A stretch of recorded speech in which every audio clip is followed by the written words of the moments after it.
In a fit of rage, I called the hotel where my wife, Jessica, was entertaining her affair partner.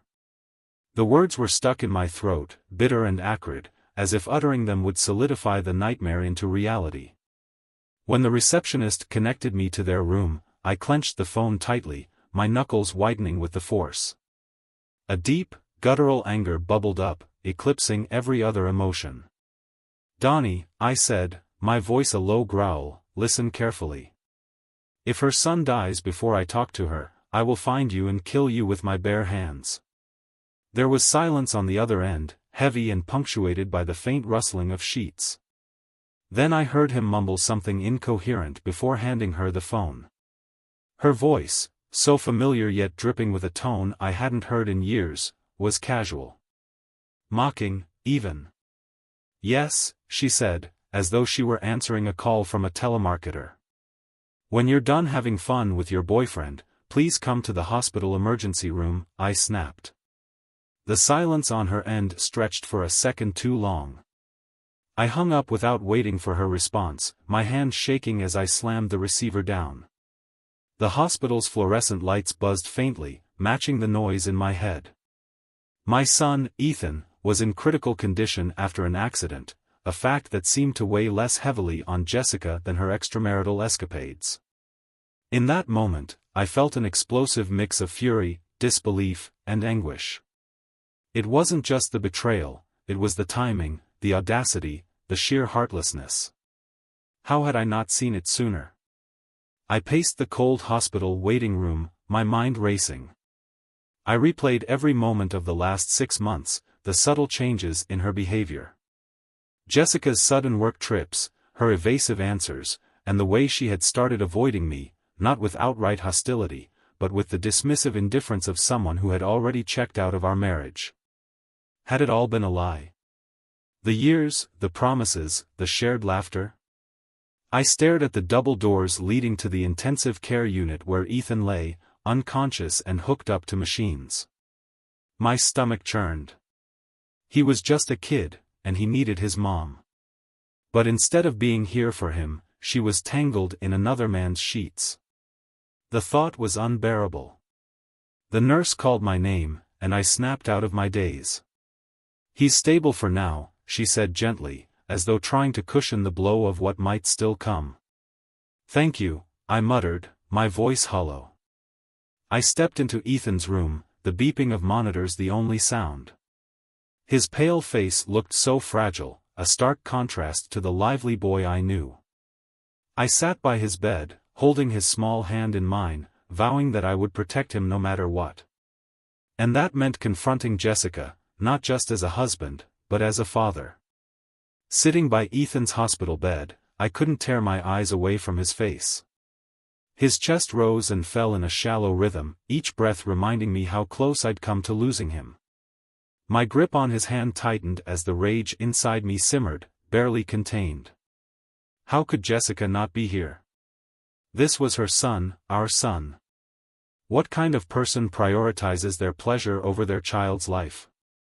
My phone buzzed on the chair beside me, pulling me from my dark thoughts. It was Jessica. Finally. "Hello?" I answered, my voice colder than I intended. "David," she said, her tone unnervingly calm. "I'm on my way to the hospital. I'll be there soon. Spare me the pleasantries, Jess." "I know where you were," I spat. A pause. Her silence was louder than any excuse she could have given. "Look, we'll talk when I get there," she said finally, her voice taking on an edge of irritation, as though I were the one being unreasonable. "Yeah, we'll talk." I hung up, my hand shaking. I had spent years excusing Jessica's behavior, brushing aside the little red flags. But now the truth was too glaring to ignore. The hotel call had ripped away the mask she wore, exposing a side of her I hadn't wanted to see. I thought about the countless nights I had stayed up late, worried about her sudden work commitments or distracted demeanor. I had chalked it up to stress, fatigue, anything but betrayal. But deep down, I knew. I just didn't want to admit it. Jessica arrived 30 minutes later, her entrance as nonchalant as if she were stepping into a casual meeting rather than the hospital room where her son lay fighting for his life. She was dressed impeccably, of course, hair done, makeup flawless, wearing the same red dress I'd seen her leave the house in earlier that day. She glanced at Ethan briefly, her expression unreadable, before turning to me. "What happened?" she asked, as though the details of our son's accident were a minor inconvenience. My blood boiled. I stood up, keeping my voice low so as not to disturb Ethan. "What happened? You want to know what happened? While you were busy with your boyfriend, our son was hit by a car." Her face twitched, but she quickly masked it with a neutral expression. "I wasn't with anyone." "You're being dramatic." "Dramatic?" I hissed, stepping closer to her. "I called your room, Jessica. I spoke to him. Don't insult my intelligence." For a moment, I thought I saw guilt flash across her face, but it was gone as quickly as it appeared. Instead, she rolled her eyes and crossed her arms. "Fine," she said, her voice dripping with disdain. "Yes, I was with Donnie. But don't act like you're some saint, David. This marriage has been dead for years. I'm not the only one to blame." Her words hit me like a slap. "Not the only one to blame?" I repeated incredulously. "Are you seriously standing here, in front of our son, justifying your affair?" Jessica scoffed, looking away.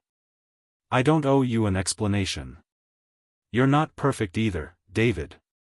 Always working, always too tired to even notice me. Donnie actually makes me feel alive, something you haven't done in years." The sheer audacity of her words left me speechless. For years, I had worked long hours to provide for our family.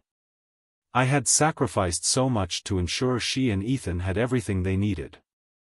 And now she was using my hard work as an excuse for her betrayal? "You're unbelievable," I said finally, my voice shaking with anger. "I've been killing myself for this family, and you have the nerve to act like you're the victim?" Jessica shrugged, her nonchalance infuriating. "Believe what you want, David. But maybe if you'd paid more attention to me, this wouldn't have happened." It took every ounce of self-control I had not to explode. "This isn't about me," I said through gritted teeth. "This is about you.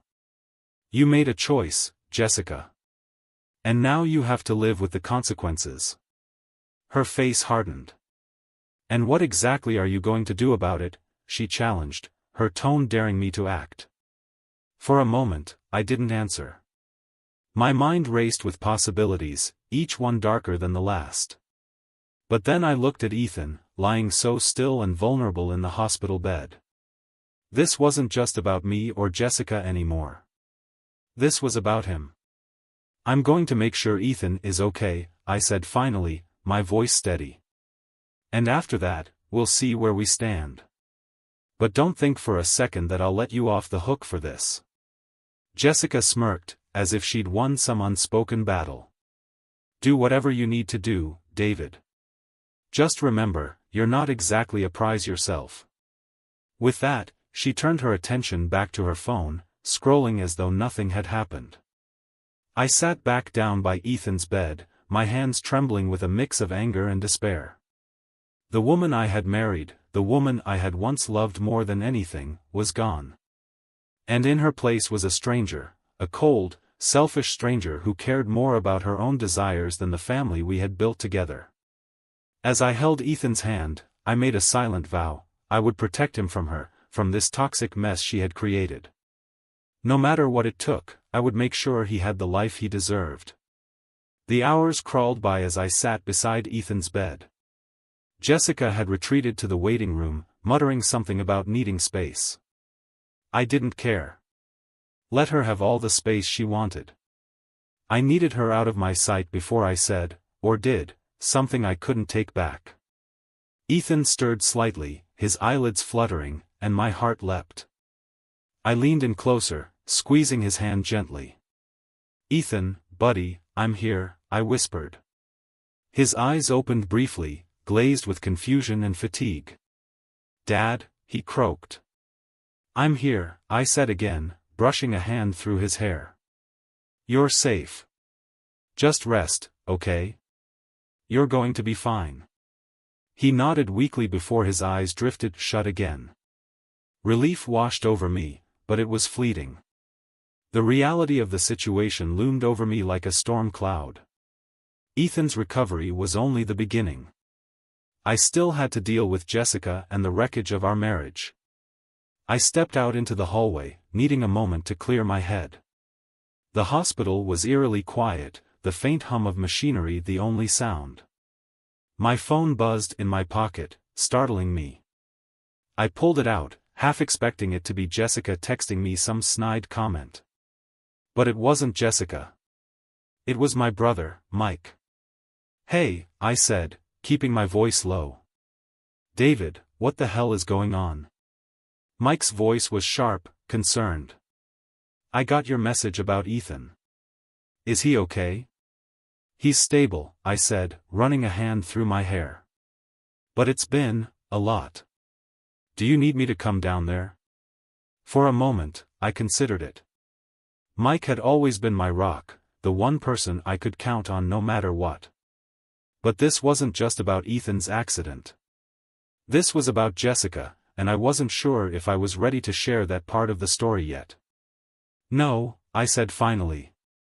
We're managing. I'll keep you updated. All right, Mike said, though I could hear the hesitation in his voice. Call me if you need anything, okay? Anything at all. Thanks, Mike. I will. I hung up and leaned against the wall, my mind racing. I had always prided myself on being the kind of man who could handle anything, who could keep his family together no matter what. But now, for the first time, I felt like I was losing control. Jessica's betrayal was a knife to the gut, and the wound wasn't just emotional, it was personal. I thought back to the early days of our marriage, the laughter, the shared dreams. How had we gone from that to this? The sound of heels clicking against the tile floor pulled me from my thoughts. Jessica appeared at the end of the hallway, her phone in hand, her expression as cold as ever. David, she said, her tone clipped. We need to talk. I crossed my arms, keeping my face impassive. Talk, then. She glanced around, clearly annoyed by the setting. Not here. Let's go outside. Reluctantly, I followed her out to the hospital courtyard. The night air was cool, a stark contrast to the tension radiating between us. Jessica lit a cigarette, something I hadn't seen her do in years, and took a long drag before finally speaking. Look, she said, exhaling a cloud of smoke. I'm not going to apologize for what happened. Of course you're not, I said bitterly. Her eyes narrowed. Don't interrupt me. You think you're some kind of martyr, but you're not. I've been miserable in this marriage for years, David. Years. And if I found someone who made me feel alive again, that's not entirely my fault. I stared at her, my disbelief morphing into a simmering fury. Are you seriously trying to justify cheating on me? On our family? While your son is lying in a hospital bed? Jessica sighed, as if I were the one being unreasonable. You don't get it. Donnie, he listens to me. He cares about me. You've been so wrapped up in your work and your own world that you haven't even noticed how unhappy I've been. You're unbelievable, I said, my voice rising. Do you hear yourself? You're blaming me for your choices. You're the one who stepped out, Jessica. Not me. She rolled her eyes, taking another drag of her cigarette. Maybe if you'd been a better husband, I wouldn't have needed to look elsewhere. Something inside me snapped. You're pathetic, I said, my voice low and steady. You've destroyed everything we built together, and for what? For some guy who probably doesn't even care about you beyond the thrill of sneaking around? Jessica smirked, and the sheer audacity of it made my blood boil. Say what you want, David. But at least Donnie makes me happy. Can you say the same about yourself? I clenched my fists, fighting the urge to lash out. You disgust me, I said finally. You don't even care about what this is doing to Ethan, do you? You're too wrapped up in your little fantasy to see the damage you've caused. Jessica shrugged, her indifference cutting deeper than any insult. Ethan will be fine. Kids are resilient. Her words were the final straw. I stepped closer, my voice trembling with controlled rage. Let me make one thing clear. I will do whatever it takes to protect Ethan from this mess. And if you think for a second that I'm going to let you drag him down with you, you're sorely mistaken. Jessica stared at me, her expression unreadable. For a moment, I thought she might actually feel something, guilt, regret, anything. But then she flicked her cigarette to the ground and crushed it under her heel. Do whatever you need to do, David, she said, her voice icy. I'm not going to beg for your forgiveness. I watched her walk away, her heels clicking against the pavement, and felt a strange mix of anger and relief. She was gone, for now. But the fight was far from over. As I stood there under the cold night sky, I made a silent vow, I would protect Ethan. And I would make sure Jessica's choices didn't destroy the one thing that still mattered, our son. The drive home that night was one of the longest of my life. I left the hospital after making sure Ethan was asleep and being monitored. Jessica stayed behind, although I doubted her presence had anything to do with genuine concern for our son. I needed space, to think, to process, to figure out what the hell I was going to do. The house was quiet when I walked in, its stillness almost eerie. It was the same home Jessica and I had built together, room by room, filled with memories of birthdays, holidays, and lazy Sunday mornings. But now, every corner seemed to mock me, whispering about the lies that had been living within its walls. I poured myself a glass of whiskey, letting the sharp burn steady my nerves. The living room light flickered softly, and I sank into the couch, staring blankly at the coffee table. My mind replayed the day's events on an endless loop. The hotel call.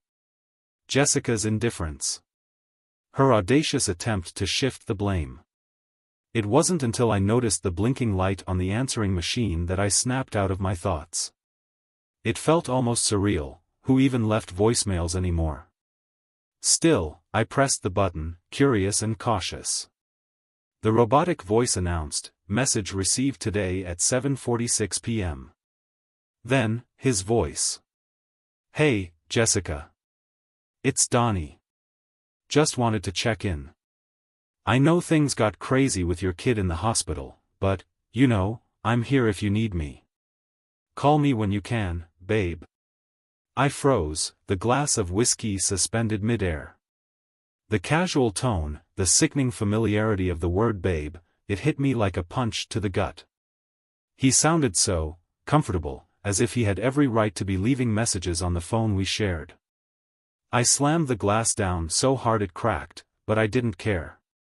My anger was a living thing now, clawing its way to the surface. How dare he? How dare she? My phone buzzed on the table, pulling me back to the moment. It was Mike again. This time, I answered. "David," he said, his tone firm. "What's going on? I know you said you're handling it, but something doesn't sit right.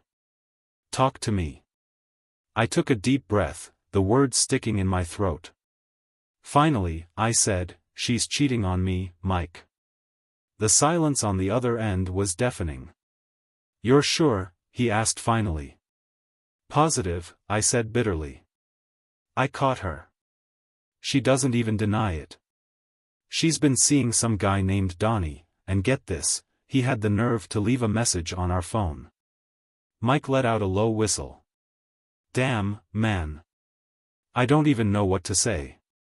Are you okay?" "Define okay," I said, running a hand through my hair. "Ethan's in the hospital, my marriage is a sham, and I've got some idiot thinking he can play dad while I'm still breathing." "Listen," Mike said, his voice steady. "You need to lawyer up. Don't wait. Protect yourself and Ethan. If she's this reckless, she could do serious damage, financially, emotionally, you name it. He was right, of course. Mike always was. But hearing the words made it all too real. I wasn't just facing a betrayal, I was facing the possible end of everything I thought I knew. I'll call someone in the morning, I said finally. Good, Mike said. And David? Don't let her get in your head. She'll try to twist this, make you doubt yourself. Don't let her. I won't, I said, though I wasn't sure I believed it. After we hung up, I sat there in the silence, the weight of Mike's words pressing down on me. I knew I needed to act, but part of me felt paralyzed, as if acknowledging the situation would make it even more unbearable. Then, as if on cue, the front door opened. Jessica walked in, her heels clicking against the hardwood floor. She looked surprised to see me. Didn't think you'd still be up, she said casually, setting her purse down. Didn't think you'd still be pretending this marriage isn't over, I shot back. She froze for a moment, her mask slipping just enough for me to see the flicker of annoyance. What's that supposed to mean? It means I heard your boyfriend's voicemail, I said, my voice cold. On our machine. Jessica's eyes narrowed. You went through my messages?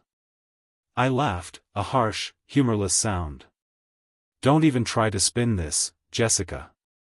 He called our house, on our phone. Don't act like I'm the one in the wrong here. She crossed her arms, her expression hardening.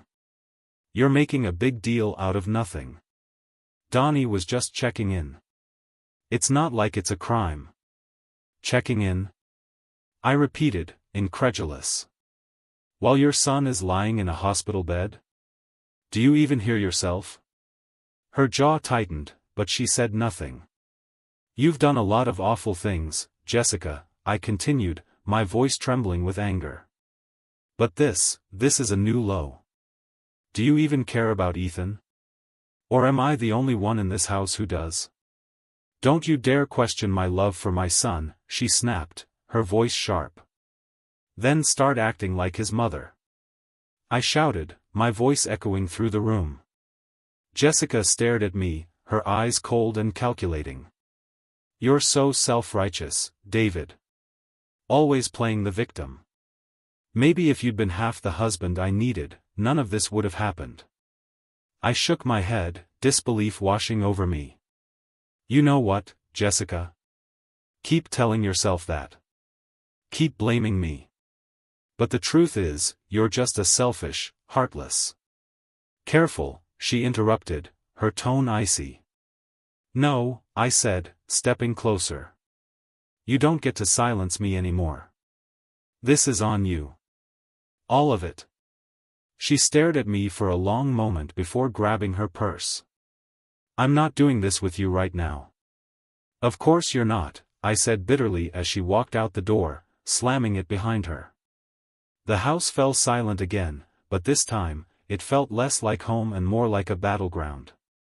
I knew one thing for certain, whatever came next, I was done letting Jessica call the shots. The slam of the door echoed long after Jessica had left. The sound seemed to rattle through me, a reminder of just how broken things had become. For a moment, I stood in the middle of the living room, fists clenched, trying to keep myself from falling apart. This wasn't the life I'd signed up for. It wasn't the marriage I'd fought so hard to protect. But now, it was time to stop fighting for her and start fighting for what really mattered, Ethan and myself. The next morning, I called Mike again. You were right, I said, skipping pleasantries. I need a lawyer. Do you know anyone good? Mike didn't hesitate. Yeah, I know someone. Top notch. I'll send you his number. It was strange, how the decision to call a lawyer felt heavier than catching Jessica in her lies. Maybe it was the finality of it. Once I spoke to someone, there was no going back. This wasn't just a rough patch in our marriage, it was the end. But I couldn't afford to waste time second-guessing myself. I dialed the number Mike gave me, and within minutes, I was on the phone with a calm, professional voice on the other end.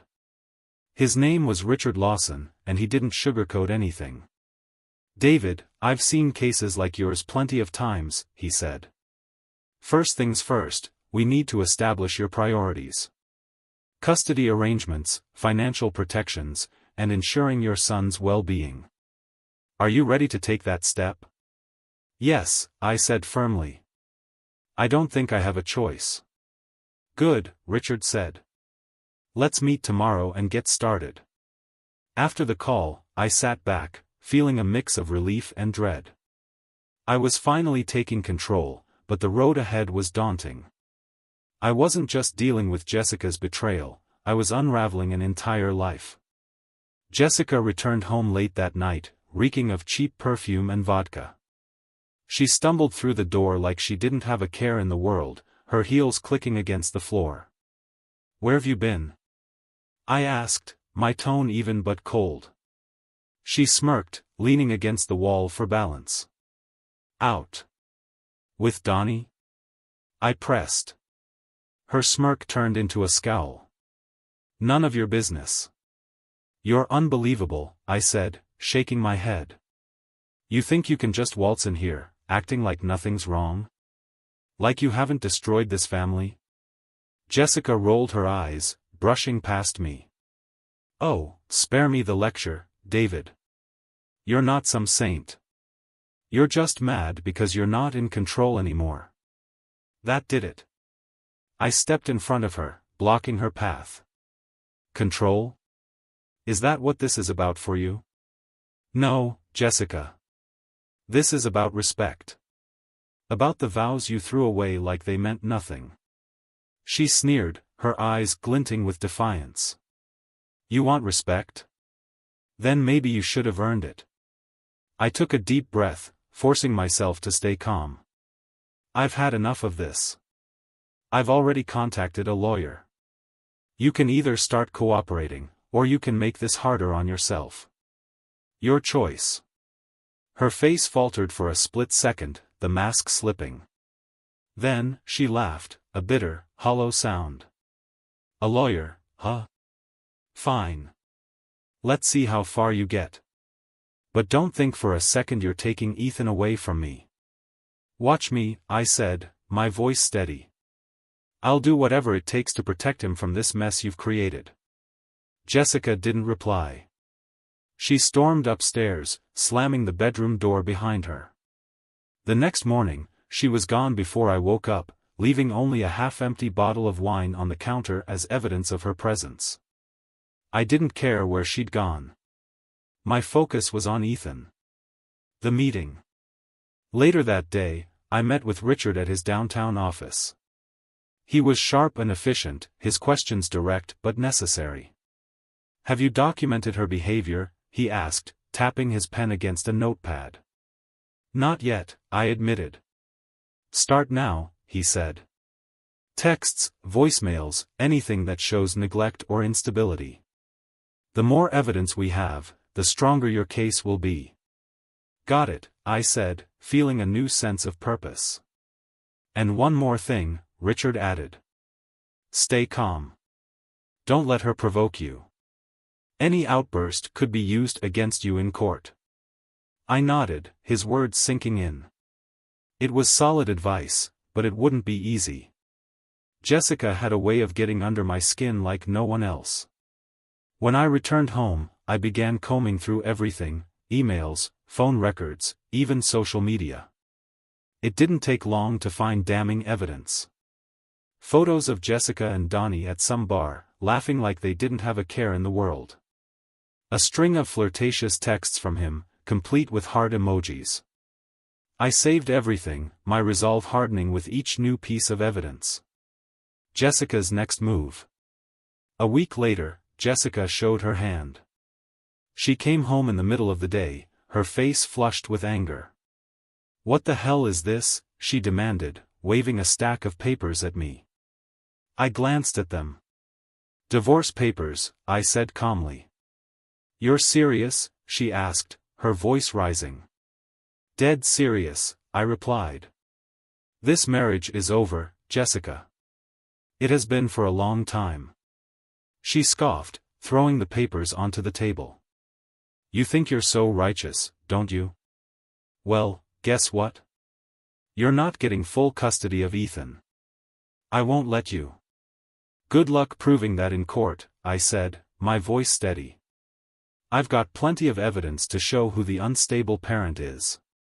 Her eyes narrowed, but she didn't say anything. Instead, she grabbed her purse and stormed out again, slamming the door so hard it rattled the windows.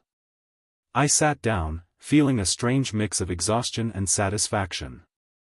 The battle was far from over, but for the first time in months, I felt like I was in control. Jessica didn't come home that night, and for once, I didn't care.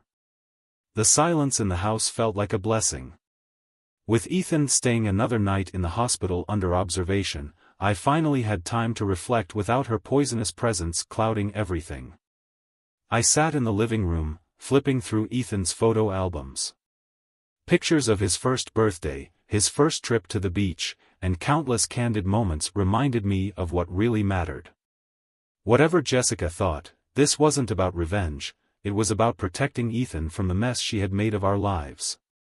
As I closed the album, my phone buzzed. It was a message from Mike. Keep your head up. If you need anything, I'm here. I replied with a simple, thanks, and put the phone down. People like Mike reminded me that not everyone was as self-serving as Jessica. The calm before the storm. The next morning, I went to the hospital to pick up Ethan. Seeing him smile, albeit weakly, filled me with relief.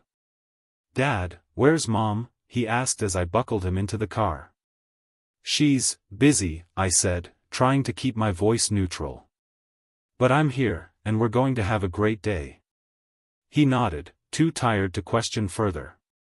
On the drive home, I made a silent promise to him, no matter how ugly things got with Jessica, I'd make sure he felt safe and loved. When we got home, Ethan went straight to his room to nap. I made some coffee, savoring the rare moment of peace. But it didn't last long. Around noon, the front door slammed open, and Jessica stormed in, her face a mask of fury. Are you insane, David? She barked, throwing her purse onto the couch. Good to see you too, Jessica, I said dryly. She marched up to me, her finger jabbing the air. You served me divorce papers without even talking to me? And now you're trying to take Ethan from me? Who the hell do you think you are? I set my coffee down, meeting her gaze. I'm the father who actually cares about Ethan's well-being. Something you clearly can't claim anymore. Her jaw tightened. You don't get to decide that. I'm his mother. I have just as much right to him as you do. Really? I said, my voice rising. Because from where I'm standing, you've been more focused on your boyfriend than on your own son. Jessica flinched but quickly recovered. Don't you dare use Ethan to play the victim here. You've always been jealous, David. Always paranoid that I'd find someone better than you. I laughed bitterly. Better than me? Jessica, you found Donnie. A guy who's so amazing, he doesn't even have the guts to show his face around here. Real winner. Her face flushed with anger. At least he listens to me, unlike you. Maybe if you'd been half the man he is, I wouldn't have needed someone else. That's rich, I shot back. Blaming me for your cheating? Classic Jessica. You've never been able to take responsibility for anything, have you? The argument escalated, our voices echoing through the house. I hated that Ethan might hear us, but Jessica wasn't leaving me much choice. Finally, I stepped back, taking a deep breath. This isn't going anywhere, I said, my voice calmer. We'll let the courts decide. Until then, stay out of my way. Jessica sneered. You think this is over? It's not, David. Not by a long shot. She grabbed her purse and stormed out, slamming the door behind her. A disturbing revelation. Later that afternoon, while Ethan was playing quietly in the living room, I went to check the messages on the answering machine. I wasn't sure what I expected, another careless voicemail from Donnie, maybe, but what I found shook me to my core. "Jessica, it's Donnie," the message began. His voice was lower, more serious than before. "Listen, I think we need to talk.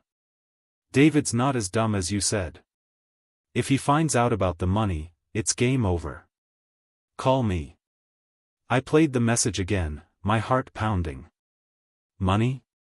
What money? The pieces began to fall into place, each one more horrifying than the last. Jessica wasn't just cheating, she was hiding something. Something big. I grabbed my laptop and logged into our joint bank account. Everything looked normal at first glance, but then I noticed a series of large withdrawals over the past few months. Thousands of dollars, all funneled into an account I didn't recognize. My hands trembled as I scrolled through the transactions. The dates lined up perfectly with Jessica's business trips and other suspicious outings. I sat back, my mind racing. What had she done? Was she stealing from our family to fund her affair?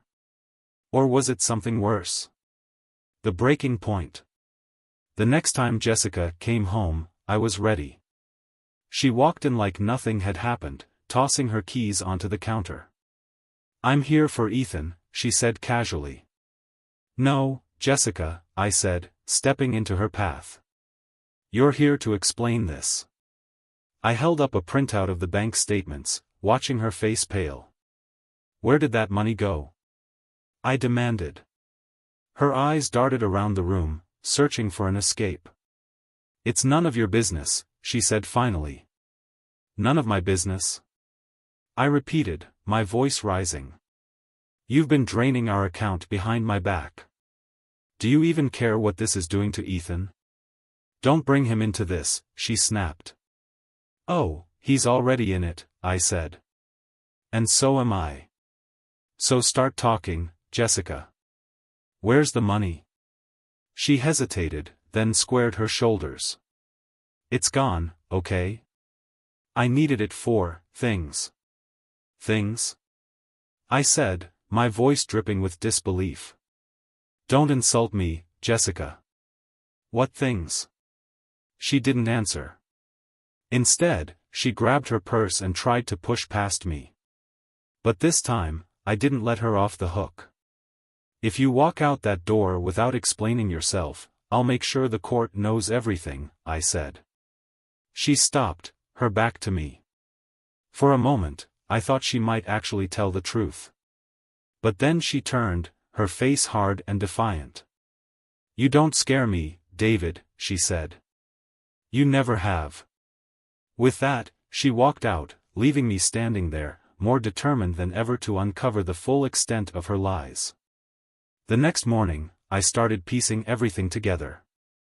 Donnie's voicemail about the money, Jessica's suspicious behavior, and the missing funds. There was no way this was just about an affair. Jessica was hiding something far worse. I decided it was time to confront Donnie directly. Tracking him down wasn't hard. He worked as a manager at a car dealership a few towns over. Armed with a printout of the bank statements and Donnie's voicemail saved on my phone, I drove there, ready to finally get answers. The dealership was busy when I arrived, salesmen buzzing around customers like flies on a carcass. I spotted Donnie immediately, a wiry guy in his mid-30s with a slicked-back haircut and a cocky smirk that made my blood boil. He didn't see me until I was standing right in front of him. "Donnie," I said, my voice cold. He froze, his smirk fading as he recognized me. David, right? Jessica's husband?"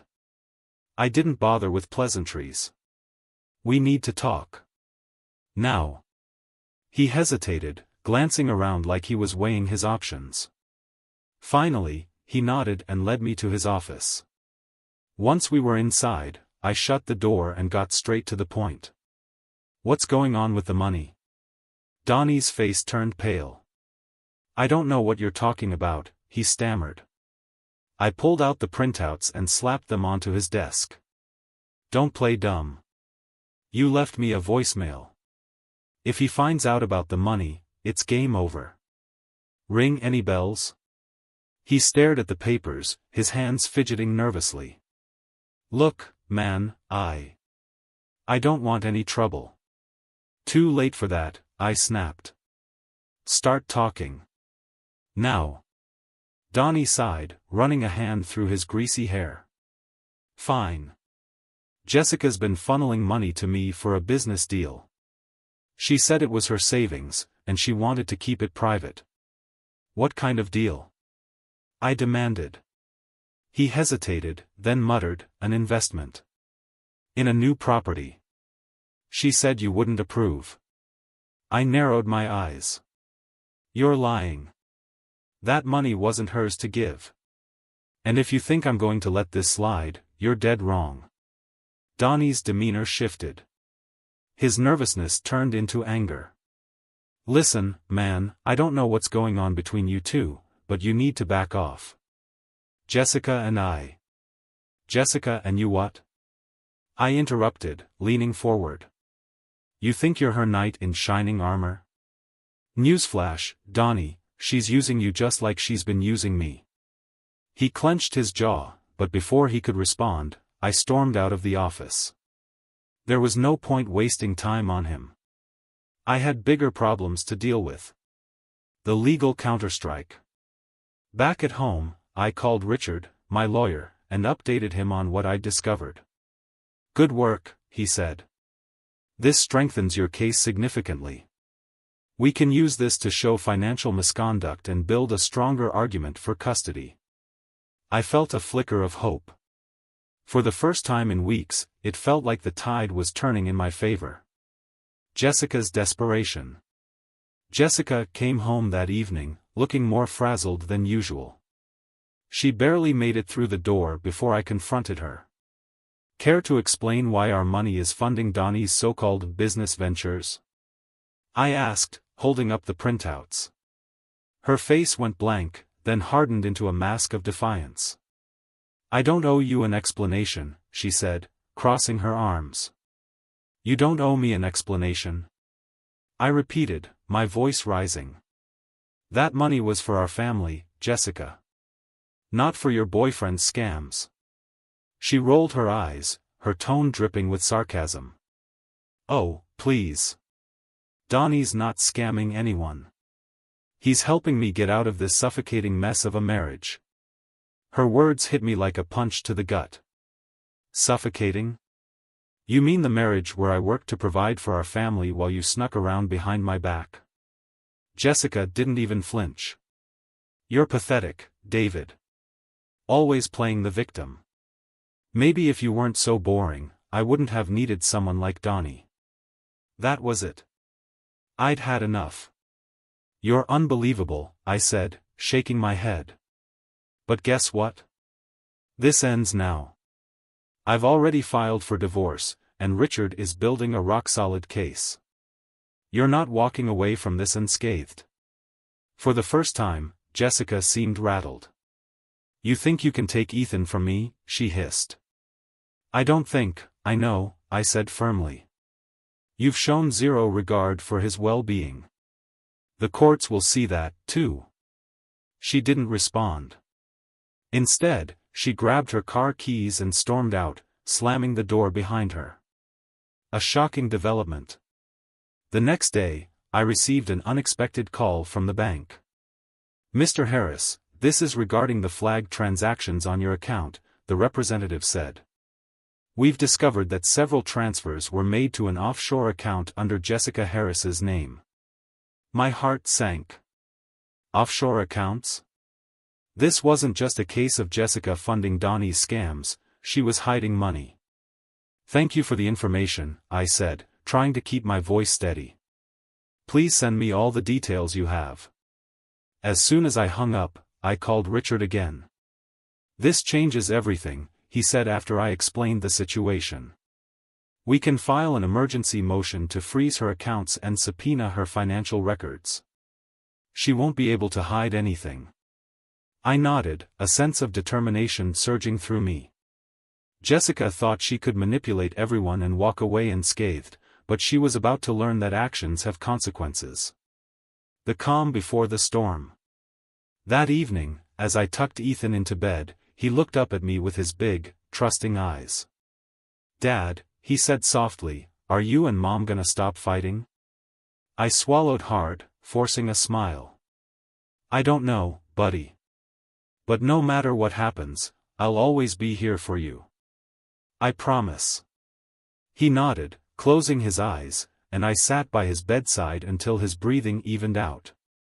In that moment, I realized that no matter how messy things got, Ethan was the reason I had to stay strong. Jessica's lies, Donnie's schemes, the court battles, it all paled in comparison to my responsibility as a father. And I wasn't going to let him down. The day of reckoning came faster than I expected. The courtroom was packed, the air heavy with tension. Jessica sat across from me, her lawyer whispering something in her ear as she glared at me with barely concealed contempt. Ethan wasn't there, thankfully. I'd made sure he was safe with a friend. Whatever happened today, I didn't want him caught in the crossfire. My lawyer, Richard, stood confidently as the judge called the hearing to order. He laid out the evidence with surgical precision: the missing funds, Jessica's affair, her neglect of Ethan, and even Donnie's dubious offshore account connection. Jessica's lawyer tried to counter, spinning tales of my controlling behavior and claiming the withdrawals were for family investments. But the bank records didn't lie. Then came the moment that changed everything. Richard introduced Donnie as a surprise witness. The courtroom buzzed with whispers as Donnie shuffled in, his shoulders hunched and his face pale. "Mr. Carter," Richard began, "you've been involved with Mrs. Harris for some time now, correct?" Donnie nodded reluctantly. "Yeah. And during that time, were you aware that she was diverting family funds into your business ventures?" He hesitated, glancing nervously at Jessica. "I didn't know all of it was family money. She told me it was hers." Jessica shot him a glare that could have frozen fire. Richard didn't miss a beat. "Yet, you accepted these funds, knowing they were substantial and unexplained?" Donnie nodded again. "Yeah.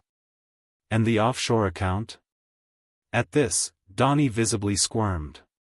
"That was her idea. She said it was for a safety net. In case things didn't work out." Richard turned to the judge. "Your Honor, this testimony confirms not only financial misconduct but also an intent to deceive. Mrs. Harris was actively undermining her family's financial stability for personal gain." The judge's gaze shifted to Jessica, who looked as though she might explode. Jessica's last stand. When it was her turn to testify, Jessica played her final card. "I did what I had to do because David was suffocating me," she shouted, her voice cracking. "He controlled everything, our money, our lives. Donnie was the first person who made me feel alive again." The courtroom fell silent. I stood up, unable to stay quiet any longer. "Alive?" I said, my voice steady but full of emotion. "While you were feeling alive, Jessica, Ethan was in the hospital. Alone. Scared. And you didn't even bother to show up." Her mouth opened, but no words came out. "This isn't about you feeling alive," I continued.